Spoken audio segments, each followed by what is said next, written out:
ريحة تنين أخضر عجوز خارج من جسمه دخان عمره قرن وما شافش مية من يوم ما اتولد. يا ترى صناع العطور الغريبة دي وصلونا لحدود أبعد مما كنا نتصورها؟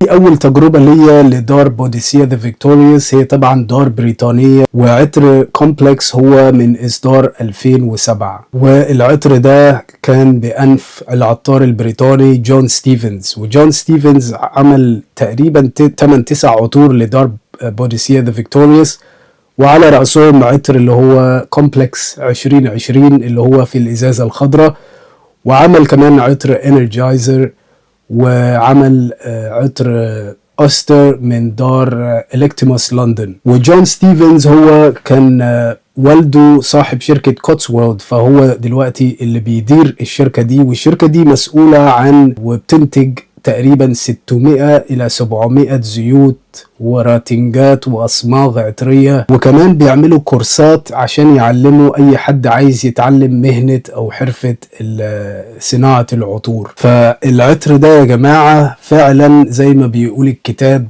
challenging، يعني عطر بيتحداك. عطر انا شميته بقالي فترة، هو دلوقتي عندي مازال عندي السامبل دي. هو عطر جلدي، يعني الفاينل بوس، يعني لما تروح بتلعب الفيديو جيمز وكده، ده بقى المرحلة النهائية للعطور الجلدية. واللي شم العطر ده هيعرف انا بتكلم عن ايه بالظبط. يعني عطر مختلف جدا، وعطر صعب صعب صعب، يعني مش عارف ارشه امتى. وده ما بيدلش على ان العطر ده عطر ريحته مش كويسة ولا حاجة، لا بالعكس، هو عطر متفرد، عطر فعلا مميز، وريحته فعلا صعبة. يعني ريحته مش وحشة بس صعبة. وطبعا انصح بالتجربة قبل الشراء، حتى العينة ما تشتريهاش الا لو قلبك جامد. انزل المول، انزل المحل، جرب، ولما تشتري العينة اشتري 5 مل، عشان انا بصراحة مش عارف انا حاسس ايه اتجاه العطر ده. هو ده الاوفيشال سامبل بتاع عطر كومبلكس.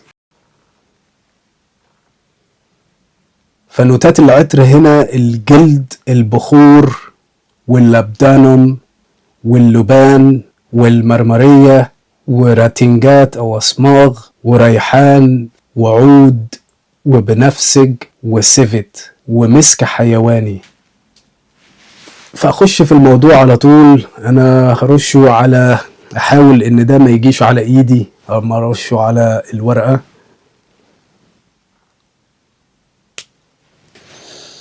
فمهما كان رأيك عن العطر ده، ما تقدرش تقول ان العطر ده مكوناته رخيصة ولا ريحته صناعية رخيصة والكلام ده، لا انسى.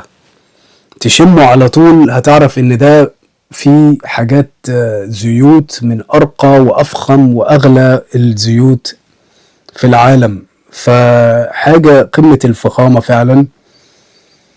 ولكن العطر مش هزار، والنوتات دي هنا بتخش عليك كأنها جيوش خارجة من المعركة، والغبار بقى في كل حتة. ويا جماعة أنا بحذر، التحذير هنا زي ما قلت لكم، العطر ده مش هزار، ده جلد جامح وبيمشي على هدوء الأعصاب، ومش لكل الناس. وعطر كومبلكس يا جماعة هيصطاد فعلا اللي قلبه ثابت وبيحب العطور الجلدية والتوابل والراتنجات بنسختهم الذرية المتوحشة. تحس كده في روح العطور الكلاسيكية، بس اللي راجل ما بيبتسمش خالص، يعني راجل بشنب طويل ولحية ومكشر. فده مش عطر لشاب مرهف الحس وبيلبس تيشيرت بامبا، لا، ما يكونش الحوار ده. لا، عطر رجولي بحت، ده ما ينفعش يبقى للجنسين وعلى فكرة المدام حبته على فكرة. ريحة رجالية قوية، يعني ما بتعتذرش لحد ولا بتهتم بمشاعر وأحاسيس أي حد. يعني أنت لابس العطر ده ومش فارق معاك أي حد.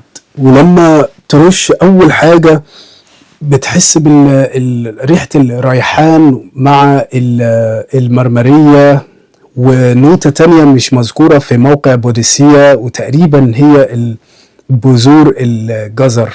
أنا مش عارف، أنا شاممها، بس يمكن يكون التوليفة هي اللي بتدي الانطباع ده على أنفي، مش عارف. بس تحس كده العطر فيه برودة، بس مش برودة بقى، مش نسيم هوا في عز الصيف، لا برودة وش فلاديمير بوتين وهو في اجتماع مع الناتو.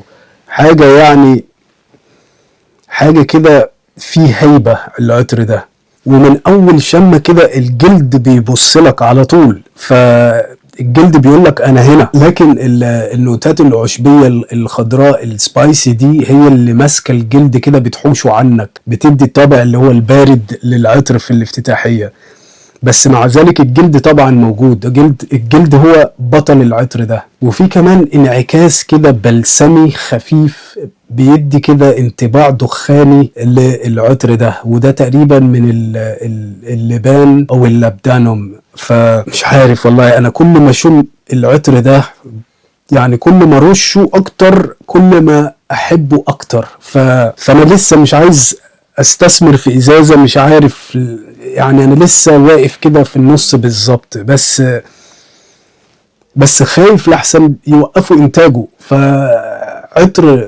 عطر فعلا حاجة يونيك، حاجة فخمة جدا، بس صعب يا جدعان، صعب. وبعدين بقى فجأة لما النوتات العشبية دي تهدى شوية، الجلد بقى مع الدفعة كده من البخور والعود بيطلعوا كده، بيدوا للجلد كده ارتفاع،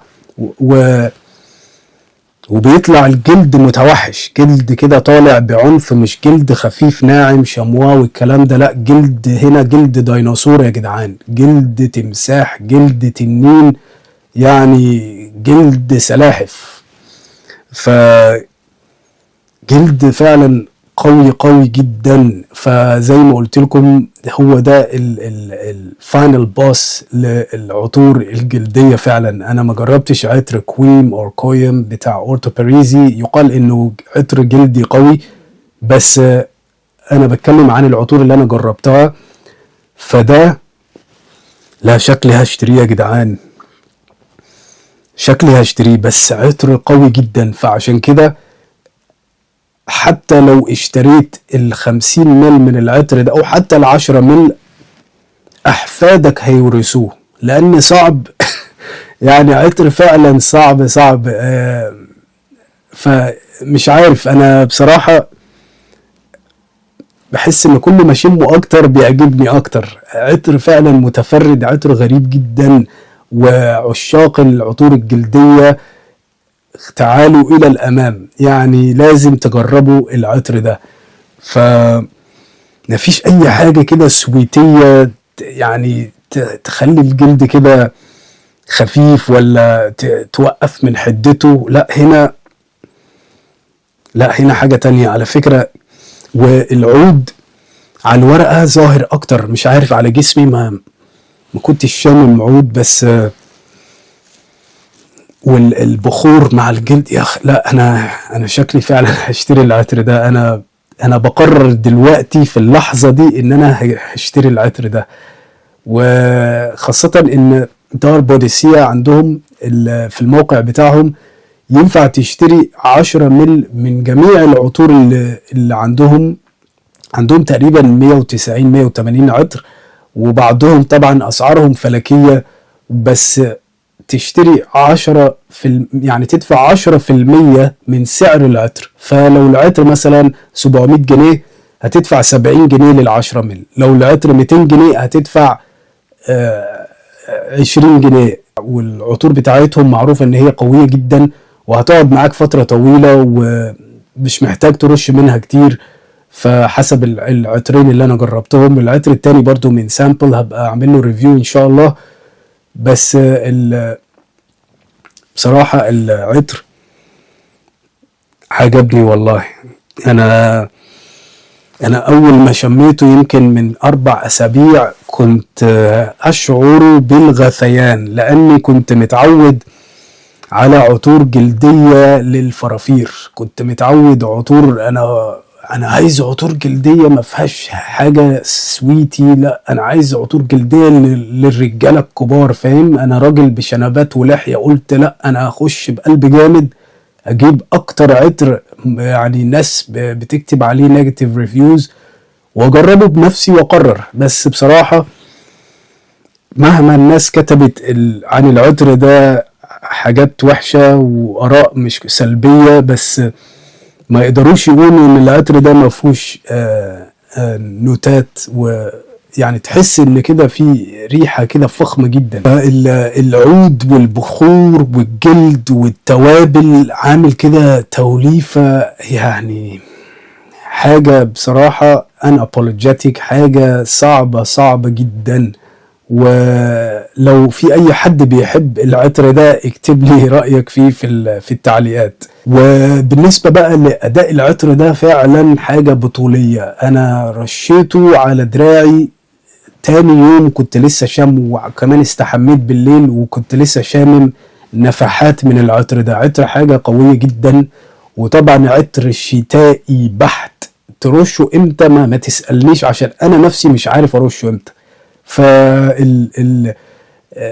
زي ما قلت لكم لو عايز تجرب العطر ده وبتحب العطور الجلدية اشتري 10 مل في الاول، فما تستثمرش في ازازة، لان فعلا احفادك هيورثوا العطر ده، واحتمال كبير العطر يوقفوه، لان العطور اللي من النوعية دي القوية الانابولوجيتيك، لان اغلب البيوت اللي هي النيش بقوا عايزين يبيعوا لناس اكتر، فمش عايزين يبيعوا للناس اللي بتحب العطور المتفردة الغريبة الصعبة، لا هم عايزين يعملوا ماس ابيلينج، نوتات سهلة وبسيطة وكل حاجة زود عليها السكر، حل العطر ده يا معلم والناس كلها هتشتريه. لا انا بصراحة انا شكلي كده هبقى اخطف لي ازازة من العطر ده. فعلا ما كنتش متوقع ان انا هشتري عطر من الدار دي بصراحة، لان اسعارها انا معترض بشدة عليهم.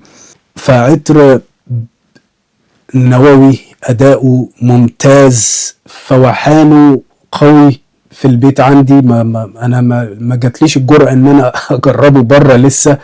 وطبعا للشتاء القارس البحت، فما ينفعش ده حتى في الصيف، حتى في التكييف انسى. انا حتى الشتاء في الاجواء في اللي هي الدول العربية والافريقية مش عارف ازاي هيرشوا عطر ده زي ده. فعشان كده جرب، لان انفك هو دليلك، فانت جرب بنفسك وشوف اذا كان العطر ده يناسبك ولا لا. ولكن لو انت من عشاق العطور الجلدية بلا منازع العطر ده هيعجبك ولازم تجربه، ولو زهقت من الحاجات السويتية زي حالاتي. فقولوا لي رأيكم ايه في عطر كومبلكس من بوديسيا ذا فيكتوريوس، وانهي اكتر عطور بتحبوها من دار بوديسيا ذا فيكتوريوس. لو اول مرة تشوفوني اعمل لايك وسبسكرايب وشير وفعل الجرس، والسلام عليكم ورحمة الله وبركاته.